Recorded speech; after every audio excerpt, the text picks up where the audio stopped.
Hi friends, ఆఫ్రికాలో ఇల్లు ఎలా కడతారంటే ఒకసారి చూద్దామండి. ఇది ఒక సెంటు స్థలంలో ఇల్లుని ఎలా కడతారో ఒకసారి చూద్దామండి. ఇది ఆఫ్రికాలో ఇల్లు ప్లానింగ్ ఎట్లా ఉంటుందండి. ఇది ఒక మెయిన్ ఎంట్రన్స్ నుంచి ఇది ఒక చిన్న బెడ్రూము, అది హాలు, సిట్అవుట్ లాగా. ఇక్కడ పనిచేసే వాళ్ళు ఇలా ఉంటారండి. మధ్యాహ్నం అయింది కదా, మధ్యాహ్నం భోజనం తింటున్నారు. వాళ్ళ ఒకళ్ళన్నాం కొనుక్కొని. ఇక్కడ అదొక బెడ్రూము, ఇదొక బెడ్రూము, దీనికి అటాచ్ బాత్రూమ్ ఉంది. ఇక్కడ లెట్రిన్ బాత్రూము. అలాగే ఇక్కడ ఇటుకలు ఎక్కువ ఉంటాయండి. ఇటుకలతోనే ఇంటి దగ్గరనే సిమెంటు, ఇసుక తీసుకొచ్చి ఇంటి దగ్గరనే ఒక కుళ్ళుని పెట్టి ఇటుకలు తయారు చేస్తారు. తర్వాత కన్స్ట్రక్షన్ ఇలా చేస్తారండి. ఇక్కడ అంతా ఎర్రమట్టి లాగా ఉంటుందండి.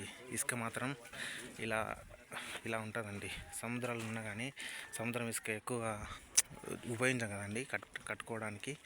తర్వాత ఇల్లు ప్లానింగ్ మొత్తం ఇటువంటి మట్టి, ఇటువంటి ఇసుకతోనే ఇల్లు మొత్తం చేసుకుంటారు. ఇది సిమెంట్ ప్యాక్ అండి.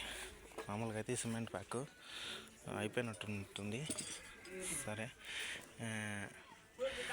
ఈ ఇంటి కన్స్ట్రక్షన్ కోసం వాడిన ఇటుకలు ముందుగానే ఒక 2 రోజుల ముందుగానే, 2 నెలల ముందుగానే ఇట్లా తయారు చేసి పెట్టుకొని ఇంటి దగ్గరనే ఇంటికి సరిపడా ఇటుకలు తయారు చేసి పెట్టుకొని తర్వాత ఇల్లు కన్స్ట్రక్షన్ మొదలు పెడతారండి. ఇల్లు కన్స్ట్రక్షన్ ఒక్కసారిగా మొదలు పెట్టిన తర్వాత ఇట్లా రూఫింగ్ చేయడానికి అక్కడ దూరంలో కనిపిస్తుంది కదండి, కట్టెలతో కట్టిన రూఫింగ్. అది రూఫింగ్ కోసము కట్టెలతోనే అట్లా డిజైన్ చేసేసి మొత్తం తర్వాత ఆ విధంగా చేసిన తర్వాత ఇట్లా రూఫింగ్ని ఇట్లా ఫిక్స్ చేసేసి తర్వాత ఇంకా ఇంట్లో కావాల్సిన విధంగా నచ్చినట్టుగా ఎక్కడెక్కడ ర్యాక్లు అవన్నీ రెడీమేడ్గా కొనుక్కొచ్చేసుకొని పెడతారండి. తర్వాత ఇక్కడ డ్రైనేజ్ విషయంలో మాత్రం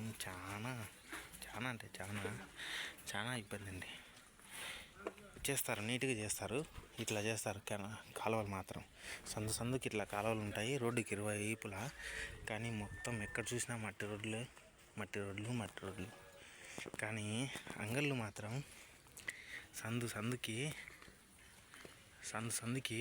4-5 ఏంది చెప్పుకోలేనన్నీ ఉంటాయండి. కానీ ఎక్కువ ఇక్కడ పనికి పోవడానికి ఇష్టపడరు. కానీ చిన్న వ్యాపారం అయినా సరే ఇట్లా బట్టలు చూడు, సెకండ్ హ్యాండ్ బట్టలు తీసుకొచ్చుకునేది, అమ్ముకునేది. అక్కడ అంగడి, అక్కడ షాపు, అక్కడ బొగ్గు అమ్ముకుంటున్నారు. అట్లా చిన్న వ్యాపారస్తులు చాలా వరకు ఉంటారండి. ఇది ఈరోజు వీడియో అండి. బాయ్.